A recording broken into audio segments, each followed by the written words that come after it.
বাকী ভালে আছে সব ঠিকে থাকা হৈ গ'ল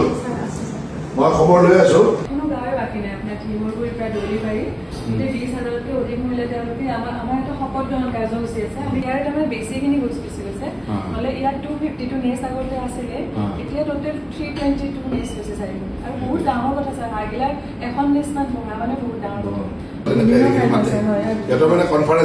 বহুত প্ৰেষ্টিজিয়াছ ইভেণ্ট আছিলে ছাৰ এইটো স্পটলাইট ইভেণ্ট বুলি তাতে মানে এটা ফেষ্টিভেল এটা হৈছিলে তাতে মোৰ স্পটলাইট ইভেণ্ট বুলি তাতে মোৰ টক আছিলে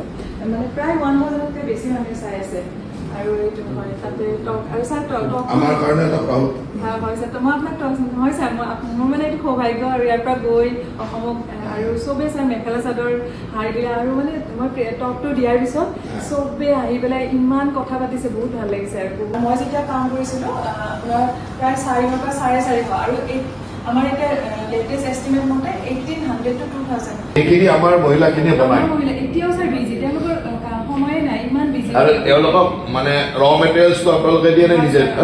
আমি ময়ে কৰোঁ ছাৰ আৰু এতিয়া তেনেকৈ ছাৰ ইয়াৰ পৰাই প্ৰডাকশ্যন হ'লে আৰু আনিলেও তেনেকুৱা ৰেস্কিউ চিজনত আমি যদি এখন ভেহিকুল বা চৰাইবোৰ অনা নিয়া মই গোটেই কথাটো মই ৱাইল্ড লাইফৰ এইখিনি মানুহখিনিক মাতিলে কথা পাতি লওঁ কাৰেক্টখন দিছোঁ ছাৰ কাৰেক্টখন ষ্টল হয়